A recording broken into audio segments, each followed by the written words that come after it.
एक महिला अगर डिलीवरी के लिए जाए और उसके लिए अगर होम्योपैथी उसको यूज करना हो तो कौन सी दवा रखनी चाहिए डिलीवरी के लिए। आज दोस्तों हम लोग बात करने वाले हैं डिलीवरी किट के बारे में। नमस्कार, अस्सलाम वालेकुम, सत श्री अकाल, वणक्कम।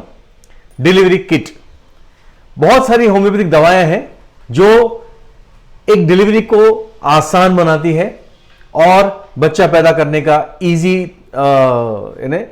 लेडी को इजी हो जाता है।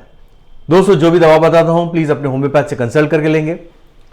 और जो लोग हमारे चैनल पे पहली बार आए हैं प्लीज हमारे वीडियोस को लाइक कीजिए और चैनल को सब्सक्राइब करना ना भूलें। तो बात करने वाले हैं डिलीवरी किट के बारे में। तो नॉर्मली 9 महीने 9 दिन के बाद या अंदर डिलीवरी हो जाती है, लेकिन कुछ महिलाएं 9 दिन भी हो गए, 9 महीने के ऊपर, और उसके बाद भी पेन्स नहीं आ रहे। तो पेन्स को लाने के लिए एक सबसे अच्छी दवा होम्योपैथी हम लोग जो यूज करते हैं वो है जेलसीमियम। हम लोग अक्सर 1M पावर में स्टार्ट करते हैं और 2-2 घंटे या 3-3 घंटे से देते हैं और बहुत हद तक हार्डली 4 से 6 डोज या थोड़े से ज्यादा और पेन्स आना शुरू हो जाते हैं। एक बार पेन्स शुरू हो चुके हैं या हो गए हैं या बीच बीच में पेन आते हैं, फिर बंद, फिर चालू हो जाते हैं, फिर बंद, अगर ऐसा है तो हम दवा देते हैं पल्सिटिला। अब पल्सिटिला कभी कुछ पेशेंट को 30 पावर, किसी को 200 पावर, दोनों में से कोई भी एक पावर में, और कितनी बार रिपीट करना, ये सुबह दोपहर शाम या 3-3 घंटे से, डिपेंडिंग के कितना टाइम हो चुका है पेशेंट का डिलीवरी के लिए। फिर बहुत बार क्या है कि पेन्स तो शुरू हो जाते हैं लेकिन बच्चेदानी का मुंह नहीं खुलता, यानी सर्वाइकल डायलिटेशन नहीं होता। तो सर्वाइकल डायलिटेशन के लिए या बच्चेदानी का मुंह खोलने के लिए एक बहुत ही अच्छी दवा होम्योपैथी में है जिसका नाम है कॉलोफाइलम, CAULOPHYLLUM, कॉलोफाइलम। और ये तो अब इतना इफेक्टिव है कि हमारे जो सिस्टर्स है हमारे हॉस्पिटल में जो काम करने वाले, हमारे department of homeopathic obstetrics and gynaecology के अंदर डिलीवरीज भी बहुत होती है, तो अब उनको भी मालूम हो गया है कि कॉलोफाइलम चालू कर देने का। जैसे पेशेंट आती है, एडमिट होती है, जैसे अगर मुंह नहीं खुला तो कॉलोफाइलम 1M चालू कर देते हैं 2 घंटे या 3 घंटे से, हम लोग देते हैं, लेकिन आप अपने होम्योपैथ से पूछ के दे सकते हैं। दोस्तों, first Sunday off every month, महीने के पहले संडे मैं मुंबई आता हूं। यदि आप मुझसे पर्सनली मिलना चाहते हैं तो आप कांटेक्ट कर सकते हैं 76205-92847, 76205-92847। बाकी दिन नागपुर महाराष्ट्र में रहता हूं।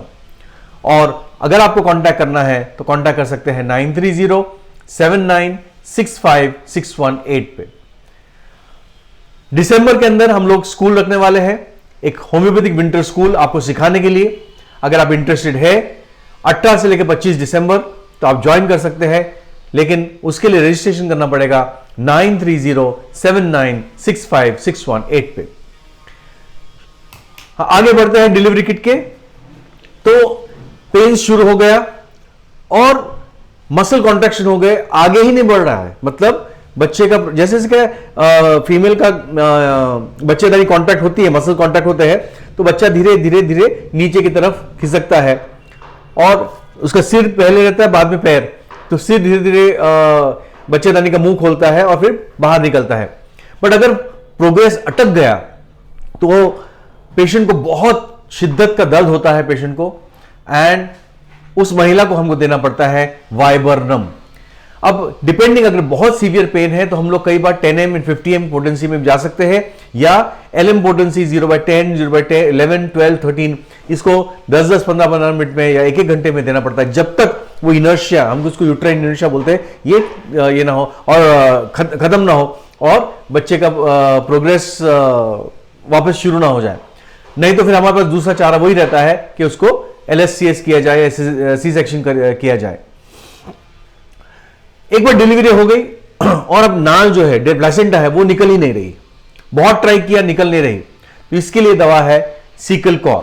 दोस्तों सीकल कॉर बहुत अच्छी दवा है उन परिस्थितियों में भी जब अबॉर्शन हो जाता। कई बार क्या है कि तीसरे महीने में, चौथे महीने में या दूसरे महीने में अबॉर्शन हो गया या 7वें महीने में अबॉर्शन हो गया, तो अबॉर्शन तो हो जाता है लेकिन नाल नहीं निकल रही है, तो फिर सीकल कॉर अगेन 200 या 1 पोटेंसी में हम लोग हमारे यहाँ वापरते हैं। अब डिपेंडिंग कितना फ्रीक्वेंसी यूज करना आप अपने होम्योपैथ से पूछ सकते हैं, और बहुत जल्दी से प्लेसेंटा निकल जाता है। कई बार प्लेसेंटा निकलता है और बहुत ब्लीडिंग होता है, उसको हम बोलते हैं PPH, पोस्टपार्टम हीमोरेज। इतना ब्लीडिंग शुरू हो जाता है कि पेशेंट बिल्कुल वीक हो जाती है, और इसके लिए ब्लीडिंग को रोकने के लिए हम लोग यूज करते हैं मिलीफोलियम। अक्सर तो मिलीफोलियम मदर टिंचर में वापरा जाता है, लेकिन पोटेंसी में भी अच्छा काम करता है। मुझे याद आता है हम लोग अभी 2021 में फातिमा मैडम और मैं ट्रेन में जा रहे थे ना, आ रहे थे, मुंबई से मेरा क्लिनिक था और वहां से ड्यूरंटो नागपुर के लिए आती है। तो हम लोग फर्स्ट AC में थे और उस टाइम पे बिकॉज कोविड था तो हार्डली कोई रहता था, हम लोग डॉक्टर्स थे तो हम लोग को परमिशन था।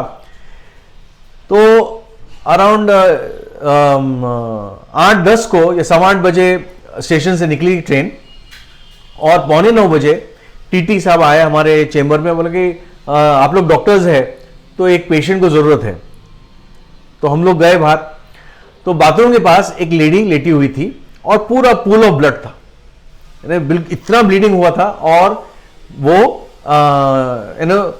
उसका जो बेबी था वो प्रेग्नेंट थी और बेबी डिलीवर कर रही थी एक्चुअली, और ट्रेन के अंदर, ट्रेन की बात कर रहा हूं मैं, फर्स्ट AC में।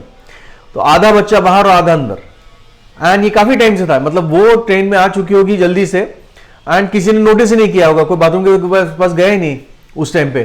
तो उसने आधा डिलीवर, बेचारी दर्द में थी और पूरा ब्लीडिंग था। हम लोग ने, हमारे पास लकीली बहुत सारी मेडिसिन रहती है होम्योपैथी की, हम लोग कैरी ही करते हैं। तो पहले तो देखा हम लोग ने बहुत ब्लीडिंग था, अब हमारे पास चाइना मेडिसिन थी, तो वो बाद में था, पहले बेबी को बाहर आउट करना था। तो हमने पल्सिटला चालू किया, थोड़ा सा पानी के अंदर पल्सिटला दिया, वो पूरा एरिया को क्लीन किया, एंड धीरे धीरे धीरे वो बेबी बाहर निकला तो प्लेसेंटा अंदर रह गया।